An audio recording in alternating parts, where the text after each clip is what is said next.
नमस्कार दोस्तों, आज हम फिर एक और नई वैकेंसी आपको लेकर आए हुए हैं। और जैसा कि आप देख रहे हैं, रेलवे भर्ती बोर्ड भोपाल, ये भारत सरकार रेल मंत्रालय पूर्वी रेलवे कॉलोनी भोपाल का है और ये रेलवे की वैकेंसी है। रेलवे की कोई भी वैकेंसी हो तो आप अधिकृत वेबसाइट पर ही जाकर देखें, ये आप ध्यान रखें। कहीं पर भी अगर आपको लगता है तो आप जो वेबसाइट है, आरआरबी की वेबसाइट है, रेलवे की जो वेबसाइट है, आप उन पर ही जाकर देखें। तो चलिए अब हम वैकेंसी देखते हैं। ये स्पष्ट इन्होंने लिखा हुआ है कि रेलवे में नौकरी, ये लिखा हुआ है, रेलवे में नौकरी दिलाने के झूठे वादों द्वारा या तो प्रभाव से या अनुचित साधनों का उपयोग करके धोखा देने की कोशिश करने वाले दलालों और नौकरी के जालसाजों से सावधान रहे। अनुचित साधनों का प्रयोग करने वाले उम्मीदवारों को अयोग्य घोषित कर दिया जाएगा और उनके खिलाफ कानूनी कार्रवाई की जाएगी। देखिए, जो लिखा हुआ होता है, कारण क्या है, कई सारी परेशानियां हैं, इनको देखने के बाद ये सब चीज़ें लिखी हुई होती हैं। तो प्लीज़ आप लोग भी कोई भी वेबसाइट पे अगर जैसे जॉब आती है तो वेबसाइट पर जाके देखें, ऑफिशियल वेबसाइट पर जाके देखें। चलिए अब हम बात करते हैं इस वैकेंसी की। केंद्रीकृत रोजगार सूचना संख्या रेलवे सुरक्षा बल आरपीएफ 2024, रेलवे सुरक्षा बल और रेलवे सुरक्षा विशेष बल में कांस्टेबल कार्यकारी की भर्ती, ठीक है। और CINF ऑनलाइन आवेदन जमा करने के लिए यहाँ पर क्लिक करें, तो जब आप ऑनलाइन जमा करेंगे तो आप यहाँ पर क्लिक करके आप इसको भर सकते हैं। अभी जैसे हम इसको ओपन करेंगे तो हमारे सामने ये ओपन हो जाएगा, ठीक है। चलिए हम इस पर बात करते हैं कि क्या रहने वाला है। भारत सरकार रेलवे मंत्रालय, रेलवे भर्ती बोर्ड, केंद्रीकृत रोजगार सूचना, रेलवे सुरक्षा बल RPF 2024, ये सब चीज़ें हम लोग क्यों पढ़ते हैं, जैसे खास तौर से मैं इनको क्यों पढ़ता हूँ, क्योंकि जब आप कभी इंटरव्यू दे रहे होते हो तो ये कई सारी चीज़ें जाती हैं, जैसे रेसूबा। तो इसका आपको जो शॉर्ट फॉर्म है, इसका आपको जब आप इसे देखेंगे तो कई बार ये समझ में नहीं आएगा। हाँ, कई लोगों को समझ में आ जाता है, लेकिन कई लोगों को नहीं आता। तो आप रेलवे सुरक्षा बल, ठीक है। चलिए हम आगे बढ़ते हैं इसको।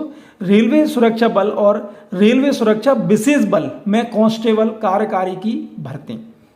भारत सरकार रेल मंत्रालय, रेलवे भर्ती बोर्ड, केंद्रीकृत रोजगार सूचना संख्या रेशुआ RPF 02/2024, रेलवे सुरक्षा बल और रेलवे सुरक्षा विशेष बल में कांस्टेबल कार्यकारी की भर्ती।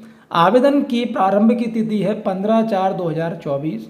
आवेदन की जमा करने की समाप्ति तिथि है 14/5/2024, 23:59 तक। संशोधन शुल्क के भुगतान के सहित आवेदन पत्र में सुधार के लिए संशोधन विंडो की तिथियां 15/5/2024 से 24/5/2024 तक है। नीचे दी गई तालिका में उल्लेखित निम्नलिखित पद के लिए पात्र पुरुष और महिला उम्मीदवारों से आवेदन आमंत्रित किए गए हैं। सभी प्रकार से पूर्ण आवेदन 14/5/2024 के 23:59 तक केवल ऑनलाइन जमा किए जाना चाहिए। पद का नाम कांस्टेबल है, इसको समझ लीजिए आप, पद का नाम कांस्टेबल है। साथ में CPC में पे लेवल 3 रहेगा। प्रारंभिक वेतन इसमें 21,700 रुपये है। चिकित्सा मानक B1 है। आयु 1/7/2024, ध्यान से देख लीजिए, 1/7/2024 को 18 साल से 28 वर्ष के बीच में होनी चाहिए। कुल रिक्तियां सभी RRB में 4,208 रिक्तियों का विस्तृत वितरण अनुलग्न B में दिया गया। अगर आप उसको देखना है तो आप वहां पर देख सकते हैं। इसमें कोविड-19 महामारी के कारण एक बार के उपाय में रूप में निर्धारित आयु सीमा से परे आयु में 30 वर्ष की छूट शामिल है। महत्वपूर्ण निर्देश, कृपया ऑनलाइन आवेदन भरने से पहले CN में दी गई जानकारी को अच्छे तरह से पढ़ लें।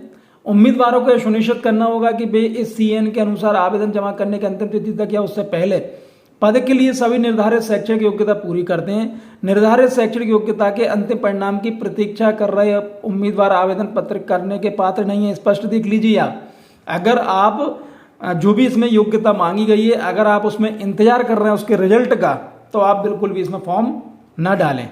उम्मीदवार को सलाह दी जाती है कि पैरा 14F पर दिए गए रेल भर्ती बोर्ड की सूचीबद्ध वेबसाइट पर ही केवल ऑनलाइन आवेदन ही भरें। ये मैं पहले भी कह चुका हूं, जो सूचीबद्ध वेबसाइट पर है उनसे पर ही ऑनलाइन आवेदन आप भरें, हर कहीं से ना भरें। उम्मीदवारों की पात्रता ऑनलाइन आवेदन में उम्मीदवारों द्वारा प्रस्तुत विवरण के आधार पर अंतिम होगा। RRB पात्रता के अभिधानों की विस्तृत जांच नहीं करेगा, इसलिए उम्मीदवारी केवल अंतिम रूप से स्वीकार की जाएगी जो कि आवश्यक बुनियादी पात्रता मानदंडों पूरा करने के अधीन है। उम्मीदवार को शैक्षणिक योग्यता, आयु, चिकित्सा मानकों आवश्यकताओं की पूर्ति सुनिश्चित करना चाहिए। और खुद को संतुष्ट करना चाहिए कि पद के लिए पात्र हैं। यानी आप इसमें देख लीजिए, आप सबसे पहले अपनी योग्यता देख लीजिए और आयु देख लीजिए, चिकित्सा मानक देख लीजिए। अगर आप इसके योग्य हैं, आपको लगता है, तो आप इसमें फॉर्म भर दीजिए। चलिए और हम आगे जाते हैं। चिकित्सा मापदंड जो दिए गए हैं, उम्मीदवारों को सुनिश्चित करना होगा कि पद के लिए निर्धारित चिकित्सा मानक को पूरा करते हैं। उम्मीदवार जो पद के लिए चिकित्सीय रूप से अनुपयुक्त पाए जाते हैं, उन्हें कोई वैकल्पिक नियुक्ति नहीं दी जाएगी। इस चीज का भी खास ख्याल रख लीजिए कि अगर आप अनुपयुक्त पाए जाते हैं, यानी आप उपयुक्त नहीं है, तो अगर आपको किसी को ये लगता हो कि वैकल्पिक कोई नियुक्ति मिल जाएगी, ऐसा नहीं है। आयु 1/7/24 को हम देख ही चुके हैं, 18 से 28। और हम आगे बढ़ते हैं इसमें। ये एक चीज और खास ख्याल रखिए, भर्ती की पूरी अवधि के दौरान सभी संचार के लिए उम्मीदवारों के पास अपना मोबाइल नंबर सक्रिय और एक वैध व्यक्तिगत ईमेल आईडी होना चाहिए, क्योंकि उनके साथ सभी संचार केवल एसएमएस और ईमेल के माध्यम से ही होंगे। चलिए और हम आगे बढ़ लेते हैं। इस चीज़ को देख ले, खाता बनाएं आप, सबसे पहले इसमें वो बना लेंगे, आप खाता बना लेंगे, ठीक है। और इसमें जो गैर वापसी योग्य जो 250 रुपये है, ये भी आपको इसमें लगेंगे। 15/5/2024 से 24 के प्रत्येक अवसर के लिए 250 रुपये गैर वापसी योग्य के संशोधन शुल्क का भुगतान करके ऐसा कर सकते हैं, जैसा भी आपको लगता है। परीक्षा के चरण देख लीजिए। ऑनलाइन कंप्यूटर आधारित टेस्ट CBT होगा। CBT में उनके प्रदर्शन के आधार पर पुरुष महिला भूतपूर्व सैनिकों के लिए प्रत्येक संवर्ग में रिक्तियों की संख्या के 10 गुना सीमा तक शारीरिक दक्षता परीक्षा PET, शारीरिक मापन परीक्षा PMT और दस्तावेज सत्यापन DV के लिए उम्मीदवार शॉर्टलिस्ट किए जाएंगे। भूतपूर्व सैनिकों की PET से छूट दी जाएगी, हालांकि उन्हें PMT देना होगा। यदि उपयुक्त शॉर्टलिस्ट किए गए उम्मीदवारों में से अपेक्षित संख्या के उम्मीदवार PET PMT में अर्हता प्राप्त नहीं करते हैं और पुरुष महिला भूतपूर्व सैनिकों किसी भी संवर्ग समूह में कमी है, तो 10 गुना की सीमा तक अतिरिक्त उम्मीदवारों को CBT के में उनकी योग्यता के अनुसार PET PMT के दूसरे दौर के PET PMT के लिए बुलाया जाएगा। PET PMT का अधिकतम 2 राउंड होंगे। नकारात्मक अंकन, प्रत्येक गलत उत्तर के लिए 1/3 अंक होगा। इस चीज़ का भी खास ख्याल रखिए। प्रतिबंधित वस्तुएं जो हर बार होती हैं वही चीज़, इनमें से जो इसमें दी हुई हैं बिल्कुल भी मत लेकर जाइए, बिल्कुल भी लेकर मत जाइएगा। Smart gadget, mobile phone, Bluetooth, pen drive, laptop, calculator, smart घड़ियाँ, चूड़ियाँ, चैन, कंगन, श्रवण यंत्र, बटुआ, पर्स, बेल्ट, जूते, धातु पहनावा आदि, पेन, पेंसिल, कोई स्टेशनरी आइटम, इन चीज़ का खास ख्याल रखिए। चलिए और हम आगे बात करें। ये महत्वपूर्ण प्रमाणिक और समय पर जानकारी और अपडेट के लिए उम्मीदवार को सलाह दी जाती है कि वे केवल आधिकारिक RRB वेबसाइट देखें। ये मैं पहले भी कह चुका हूं, जैसे भले ही ये मेरा वीडियो डल रहा है, लेकिन आप ये देखने के बाद भी आप RRB की वेबसाइट पर जरूर देखें। वेबसाइट पर देखें, नीचे पैरा 14 ऐप में सूचीबद्ध नकली वेबसाइट से सावधान रहे, भ्रामक गलत जानकारी दे सकते हैं। सामान्य निर्देश यहाँ दिए हुए हैं, इनको आप ध्यान से पढ़ लें कि क्या निर्देश दिए गए हैं, क्योंकि निर्देश पढ़ने के बाद ही आप फॉर्म को भरें, क्योंकि फॉर्म में कई बार हमारे माध्यम से ऐसी गलतियां हो जाती हैं कि जो बहुत ज़्यादा दिक्कत। निःशुल्क रेल यात्रा सुविधा, अनुसूचित जाति और अनुसूचित जनजाति के उम्मीदवारों अनुरोध पर के लिए स्वीकार निःशुल्क स्लीपर क्लास रेलवे पास चयन के विभिन्न चरणों के लिए, यानी CBT, PET, PMT, दस्तावेज सत्यापन, मेडिकल परीक्षा जैसे लागू उनके विवरण और ऑनलाइन आवेदन से प्रस्तुत वैध जाति प्रमाण पत्र के अनुसार उनके ई-कॉल पत्र के प्रदान किया जाएगा। इस चीज का ख्याल रखें। आवश्यकता समझे जाने पर तथा लागू किए जाने की स्थिति के अंतर्गत रोजगार सूचना के अंतर्गत भर्ती के नियमों में किसी प्रकार की अनुवर्ती परिवर्तन, संशोधन, संवर्धन का समावेश करने का अधिकार रेलवे भर्ती बोर्ड को होगा। उम्मीदवारों को सलाह दी जाती है अपने स्वयं के हित में आवेदन जमा करने की अंतिम तिथि से पहले अपने ऑनलाइन आवेदन को अच्छी तरह से जमा करें और किसी भी अंतिम मिनट की भीड़ से बचें। उम्मीदवारों के लिए हेल्पलाइन ये दिया हुआ है, मेल आईडी ये है, ये मेल आईडी है। किसी प्रकार की समस्या के लिए आप यहाँ पर कर सकते हैं। सभी कार्य दिवसों में 10 बजे से 5 बजे, और ये फ़ोन नंबर दिया हुआ। उम्मीदवार किसी भी कारण से अंतिम तिथि के भीतर अपना ऑनलाइन आवेदन जमा करने में सक्षम नहीं है, इसके लिए RRB जिम्मेदार नहीं होगी। रिक्तियाँ, मेडिकल फिटनेस के मानक, ये आप यहाँ पे देख लेंगे मेडिकल फिटनेस के क्या मानक दिए गए हैं। नियमावली, भारतीय रेल चिकित्सा नियमावली IRMM खंड 1 के अध्याय 5 को जैसे indianrailway.gov पर एक्सेस किया जा सकता है, वहाँ से भी आप इसको देख सकते हैं। राष्ट्रीय नागरिक, उम्मीदवार भारत का नागरिक होना चाहिए। आयु सीमा हम देख ही चुके हैं पहले, और हम आगे बढ़ते हैं अब। समुदाय श्रेणी, जो छूट मिलने वाली है उम्र में, वो यहाँ से आप देख सकते हैं कि कितनी छूट मिलने वाली है आपको। SC ST 5 वर्ष, अन्य पिछड़ा वर्ग, क्रीमी लेयर को गैर क्रीमी लेयर 3 वर्ष। तो यहाँ पे आप देख लें कि आप किस कैटेगरी में आ रहे हैं, उस कैटेगरी के हिसाब से आपको इसमें छूट मिलने वाली है। चलिए और हम आगे शैक्षणिक योग्यता इसमें क्या मांगी गई है वो आप देख लीजिए। मुख्य रूप से कृपया पद के निर्धारित योग्यता के लिए अनुलग्नक A देख लेंगे अभी। ऑनलाइन आवेदन जमा करने के उम्मीदवार पास अंतिम तिथि यानी 14/5/2024 को मान्यता प्राप्त बोर्ड से CN से निर्धारित शैक्षणिक योग्यता होनी चाहिए। निर्धारित शैक्षणिक योग्यता को अपनी अंतिम परीक्षा के परिणाम प्रतीक्षा करने वाले छात्रों के आवेदन नहीं करना चाहिए। परीक्षा शुल्क कितना है वो देख लीजिए आप। सभी वर्ग नीचे क्रम संख्या 2 में उल्लेखित छूट प्राप्त वर्ग के अलावा, यानी ये जो दिए हैं इनके अलावा जो भी हैं उनके सभी के 500 रुपये हैं। नीचे के लिए 500 रुपये। पहले चरण की कंप्यूटर आधारित परीक्षा में सम्मिलित होने पर शुल्क ₹500 में से 400 शुल्क राशि पर लागू बैंक प्रभाव कार्ड का शेष राशि वापस की जाएगी। अनुसूचित जाति, अनुसूचित जनजाति, भूतपूर्व सैनिक, महिला, अल्पसंख्यक या आर्थिक रूप से पिछड़ा वर्ग EBC के उम्मीदवारों के लिए 250 रुपये। पहले चरण की कंप्यूटर आधारित परीक्षा में सम्मिलित होने पर शुल्क 250 में से लागू बैंक प्रभार कार्ड का शेष राशि वापस की जाएगी।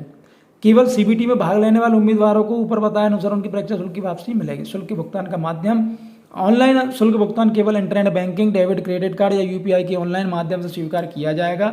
सभी लागू सेवा शुल्क उम्मीदवार द्वारा वहन किए जाएंगे। और हम देख लेते हैं आर्थिक रूप से पिछड़े वर्ग के लिए, अल्पसंख्यक के लिए ये जो चीज़ें दी हुई हैं परीक्षा शुल्क की वापसी ये किस रूप में हो सकती है उस चीज़ को, और वर्टिकल आरक्षण क्या रहने वाला है वो भी आप यहाँ पर देख सकते हैं।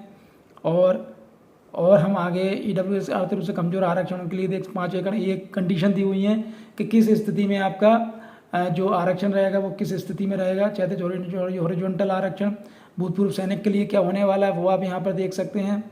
और अभी हम और महत्वपूर्ण बात है सेवारत कर्मचारी को अनापत्ति NOC आपकी लगेगी अगर आप कहीं पर जॉब करते। भर्ती प्रक्रिया उम्मीदवारों को रेलवे भर्ती बोर्ड की आधिकारिक वेबसाइट पर उपलब्ध लिंक के द्वारा केवल ऑनलाइन आवेदन प्रस्तुत करना है। एक से अधिक आवेदन उम्मीदवार द्वारा प्रस्तुत किए जाने पर सभी आवेदन रद्द कर दिए जाएंगे और डीबार कर दिया जाएगा। इसका मतलब ये है कि आप एक से ज़्यादा आवेदन बिल्कुल भी मत करिएगा। भर्ती प्रक्रिया में निम्नलिखित चरण शामिल होंगे: कंप्यूटर आधारित टेस्ट, शारीरिक दक्षता परीक्षा PET, शारीरिक मापन परीक्षा PMT, दस्तावेज सत्यापन। परीक्षा कार्यक्रम स्थानों की जानकारी RRB वेबसाइट, SMS और ईमेल के माध्यम से पात्र उम्मीदवारों को दी जाएगी। किसी भी चरण के स्थगन या स्थान तिथि शिफ्ट के परिवर्तन के अनुरोध पर किसी भी परिस्थिति में विचार नहीं किया जाएगा। कंप्यूटर आधारित परीक्षा का स्तर 10वीं मैट्रिक स्तर का होगा। CBT पैटर्न का पाठ्यक्रम, कुल अवधि 90 मिनट, कुल प्रश्न 120। यहाँ पे आप पूरी चीज़ देख लें, पूरी कंडीशन यहाँ पे दी हुई है। पाठ्यक्रम क्या रहने वाला है, अंकगणित 35 अंक का, जनरल इंटेलिजेंस 35, सामान्य जागरूकता 50, शारीरिक दक्षता PMT शारीरिक माप, ये उसमें क्या कंडीशन, PET के लिए मापदंड ये दिए हुए हैं कि क्या मापदंड हैं, महिला के लिए क्या है, पुरुष के लिए क्या है। यहाँ पर आप पूरी कंडीशन यहाँ पे देख सकते। PMT के लिए मापदंड यहाँ पे पूरी चीज़ें क्लियर की हुई हैं। आपको किसी से कुछ भी नहीं पूछना है, आप बस इस नोटिफिकेशन को एक बार अच्छे से पढ़ लीजिए। कोई कहीं दिक्कत आ रही तो एक बार और पढ़ लीजिए। दस्तावेज सत्यापन यहाँ पे क्या क्या कंडीशन रहने वाली वो आप यहाँ पर देख सकते। प्रमाण पत्र का प्रारूप यहाँ पे दिया हुआ है कि भाई उस कंडीशन में आप प्रारूप इसके आधार पे आपको जो चाहिए। चिकित्सा परीक्षा प्रशिक्षण आवेदन कैसे करें आपको बता दिया। आवेदन पत्र भरने का अभिधान स्कैन करने के लिए ये पूरी यहाँ पे ये बताया हुआ है कि भैया कैसे आपको डॉक्यूमेंट्स रखना है, कैसे डाउनलोड करना है। ये वेबसाइट है। उम्मीदवार को सलाह दी जाती है कि वे भर्ती प्रक्रिया के विभिन्न चरणों या अधिसूचना में किसी बदलाव पर प्रमाणिक जानकारी नियमित अपडेट के लिए अक्सर आधिकारिक RRB वेबसाइट पर ही जाएं। वेबसाइट का पता ये अहमदाबाद के लिए है, अजमेर, प्रयागराज, बेंगलुरु, भोपाल, भुवनेश्वर, बिलासपुर, चंडीगढ़, चेन्नई, गोरखपुर, गुवाहाटी जैसे हैं, जम्मू, श्रीनगर, कोलकाता, मालदा, मुजफ्फरपुर, पटना, रांची, सिकंदराबाद, सिलीगुड़ी, तिरुवनंतपुरम, मुंबई, ये दिए। इन पे आप जाके देख सकते हैं। ऑनलाइन आवेदन जमा करने के सामान्य निर्देश: उम्मीदवार को सही जानकारी से ऑनलाइन आवेदन पत्र भरना होगा। जमा करने से पहले से जांच कर लें। परीक्षा का माध्यम 13 क्षेत्रीय भाषाओं में रहेगा, जैसे असमिया, बंगाली, गुजरात, कन्नड़, कोंकणी, मलयालम, मणिपुर, मराठी, उड़िया, पंजाबी, तमिल, तेलुगु और उर्दू में उपलब्ध रहेंगे। हिंदी ये लिखा हुआ है, अंग्रेजी, हिंदी और 13 क्षेत्रीय भाषाओं में रहेगा। इसलिए आप बिल्कुल भी आवेदन में संशोधन इस चीज़ को आप देख लीजिए। देखिए अमान्य आवेदन अस्वीकृत किस कंडीशन में होंगे इस चीज़ को आप देख लीजिए। अगर आपसे कोई गलती हो जाएगी तो यहाँ पर उन्हें अमान्य कर दिया जाएगा। इसलिए कोशिश करें कि आप किसी प्रकार की कोई गलती ना करें। चेतावनी दी हुई है, विभेद दिया हुआ है। और देखिए चेतावनी यही है कि आप किसी प्रकार के कहीं कोई परेशान ना हो ना करें। इसके अंतर्गत रोजगार सूचना में प्रयोग की गई संक्षिप्त चीज़ अगर आपको कहीं ऐसा लगता है कि आपको जैसे CBT का ये फॉर्म ये CV मरे पूर्व मध्य पुमरे, ठीक है, तो इस तरह से ये दिया हुआ है। RRB सामान्य तो आप देख सकते हैं। पद का नाम अब यहाँ पर आप देखेंगे अनुलग्नक A जो हमने वहाँ पर छूट गया था कि योग्यता क्या रहने वाली है। इसमें पद का नाम कांस्टेबल कार्यकारी ये हम पढ़ चुके हैं। ये पूरी चीज़ मान्यता प्राप्त बोर्ड से 10वीं कक्षा या उसके समकक्ष, यानी इसमें आप 10वीं लेवल से आप इसमें फॉर्म भर सकते हैं। बहुत बढ़िया वैकेंसी है। और अनुलग्नक भी पद रैंक कांस्टेबल अनारक्षित 1450, ये पूरी कंडीशन दी हुई है कि वर्गवार आपको कितनी संख्या में आपको ये मिल रही हैं रिक्तियाँ। और इस तरह से अनुसूचित ये अब आपको वो मिल गए हैं प्रारूप कि आपका फॉर्म कैसा रहने वाला। जाति प्रमाण पत्र के लिए प्रारूप ये है। देन उसके बाद ओबीसी एनसीएल प्रमाण पत्र के लिए प्रारूप ये है। और आपी व अन्य पिछड़ा वर्ग के लिए प्रारूप ये है स्वघोषणा पत्र। उसके बाद प्रमाण पत्र जारी करना प्राधिकारी का नाम। आर्थिक रूप से कमजोर के लिए ये है। आर्थिक रूप से पिछड़े वर्ग ईबीसी के उम्मीदवारों के लिए आय प्रमाण पत्र ये है। घोषणा अनुबंधी केंद्रीय रोजगार सूचना सांख्यिकी आरपीएफ के तहत दस्तावेज सत्यापन के समय अल्पसंख्यक के लिए ये है। तो आप यहाँ पर जब देखेंगे तो आपको भूतपूर्व सैनिक के लिए, तो आप जब देखेंगे तो आपको यहाँ पर पूरी डिटेल दिखेगी, आपको कहीं पर भी नहीं जाना है। और इस तरह से हमारा ये कंप्लीट हो गया है। अब आप बिल्कुल फॉर्म भर लें, आप जानकारी आपको मिल गई है, फॉर्म भर लें। एक और चीज़ मैं जो बोलना चाहूँगा, अभी हम कोशिश कर रहे हैं कि इसमें लास्ट में एक ये और दिया हुआ है, अक्सर पूछे जाने वाले प्रश्नों को क्लिक करें। तो अगर हुआ तो हो सकता है कि इस पर भी हमें एक वीडियो बनाना है। बाकी अगर आपको कोई ऐसा डाउट है तो आप यहाँ पर जाके इसको भी पूछ सकते हैं। चलिए बहुत बहुत धन्यवाद, थैंक यू।